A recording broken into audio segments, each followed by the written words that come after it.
Et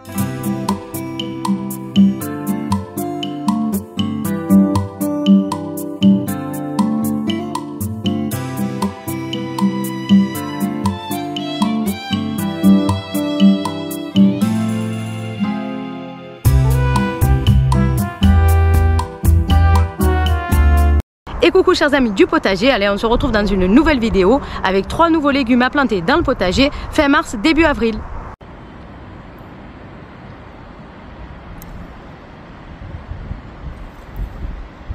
Alors avant de vous parler de ces 3 légumes du jour, eh bien je voudrais vous parler de la petite plantation un peu insolite que j'ai fait cette semaine. Alors pas de jugement s'il vous plaît, je suis dans le sud, ok. Donc même si nous sommes qu'à la fin mars, je pense que ça devrait le faire. Et puis au pire des cas, j'ai prévu des plants que j'ai semés spécialement pour planter en avant-première. Et puis ça marche pas, c'est pas grave, je l'aurais tenté. Allez c'est parti, suivez-moi. Alors j'ai donc récupéré un plant de tomates semé le 17 février.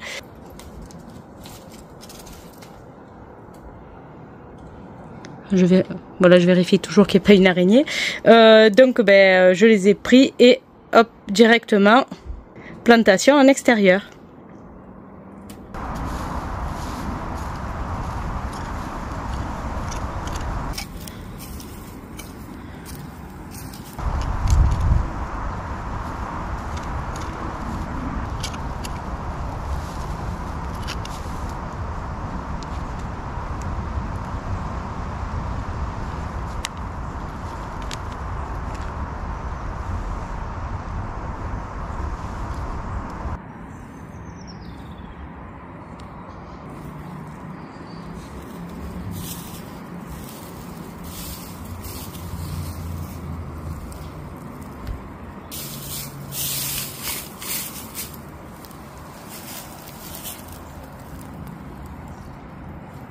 On se retrouve donc dans une vidéo plantation. Quelles sont les étapes par lesquelles je suis passée? Quelles sont les erreurs à ne surtout pas commettre?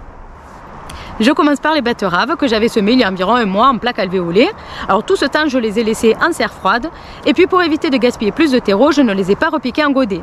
Je vais aujourd'hui les planter directement dans le potager.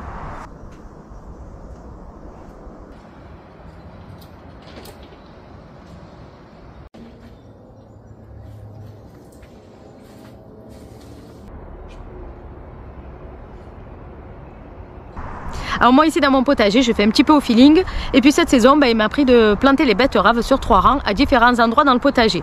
Donc je dessine mes lignes et puis c'est parti.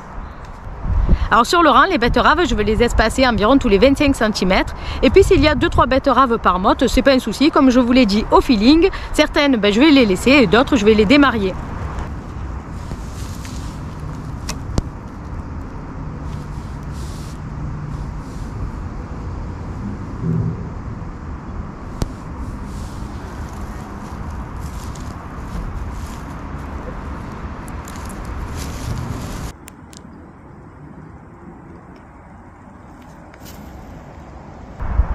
Alors ici pour les betteraves, je ne vais pas rajouter d'engrais. J'avais bien amendé ma terre à l'automne, donc pas de souci, je fais mon petit trou, je mets ma motte et je referme.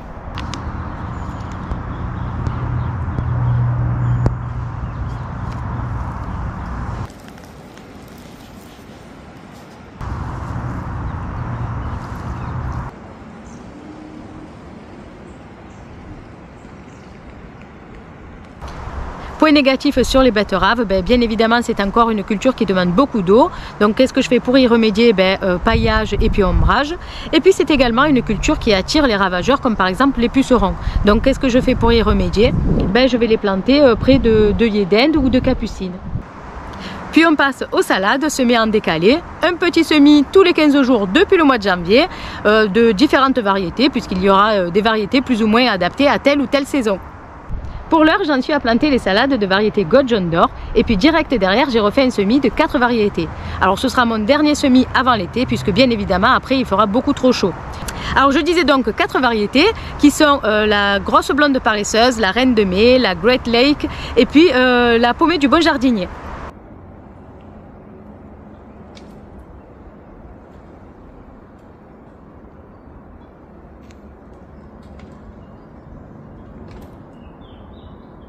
Pour pouvoir manger de la salade jusqu'au bout de l'été.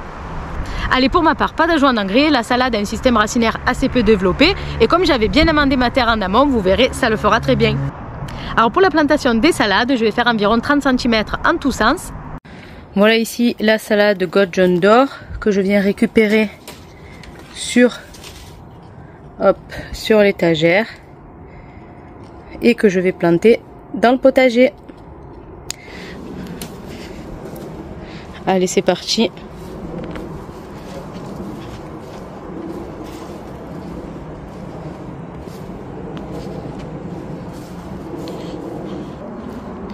Voilà 2 petites salades qui vont être plantées ici. Alors voilà les salades God John d'Or que je vais planter sur cette planche de culture. Alors il y aura les tomates au pied de l'armature ici, avec les petits pois derrière, et puis les oignons sur le devant.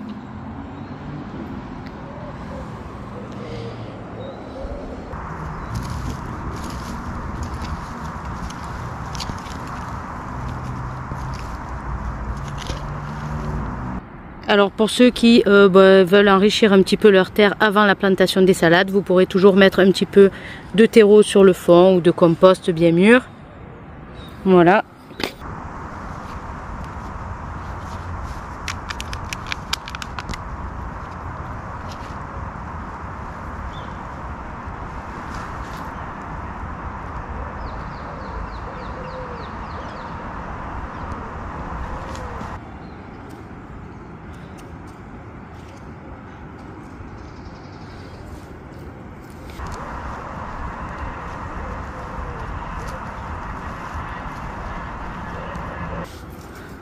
Pas bien compliqué.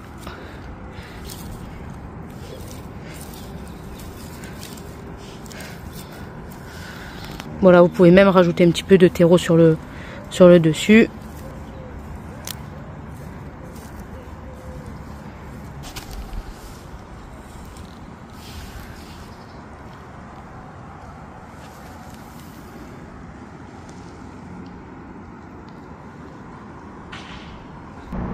Point négatif sur les salades, c'est encore une culture qui demande beaucoup d'eau. Donc qu'est-ce que je fais pour y remédier? Moi je vais les planter à l'ombre d'un autre plant de légumes, comme par exemple les tomates. Allez, j'ai également planté 2 plantes de blettes que j'avais semées il y a environ 1 mois.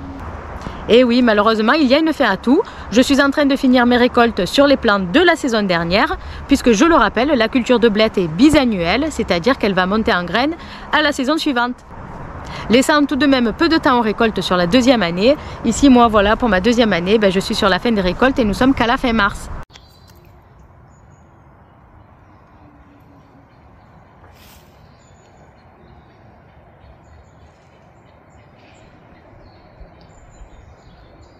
Alors dans mon potager, je fais tout au feeling, mais pas que. Je sais aussi un petit peu calculer.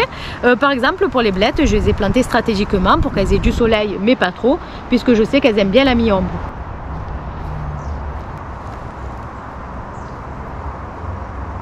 Alors à la plantation des blettes, en général, pour l'espacement, je vais mettre environ 40 cm en tous sens.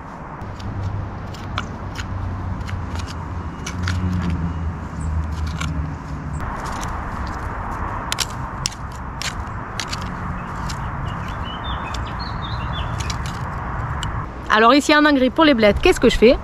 Tout simplement, dans le trou, je vais venir y rajouter une bonne poignée de compost bien mûr ou bien de fumier bien mûr que je garde de côté pour les cultures assez gourmandes. Alors du coup, comme je mets du compost sur le fond, je fais un trou un peu plus profond.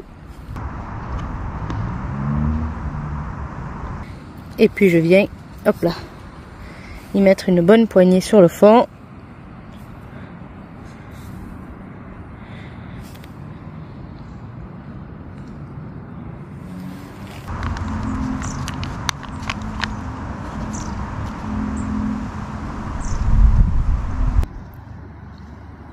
Voilà, de beaux plants.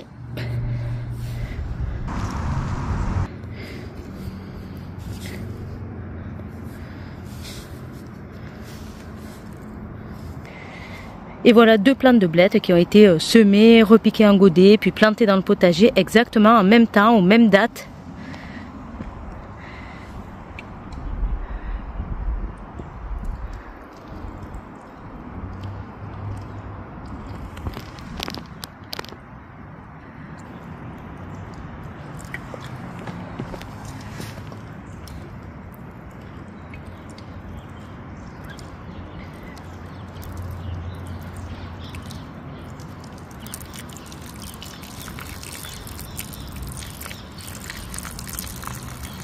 Alors point négatif sur les blettes, c'est une culture qui demande beaucoup d'eau.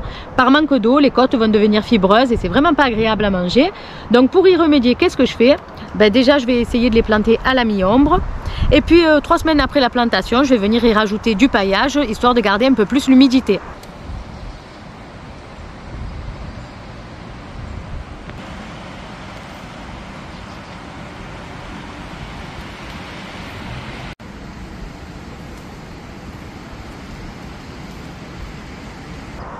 Et on arrive à la fin de cette petite vidéo. Comme d'habitude, j'espère que ça vous aura plu. N'oubliez pas, abonnez-vous, likez, ça fait toujours plaisir. Et bon potager à tous, bye bye!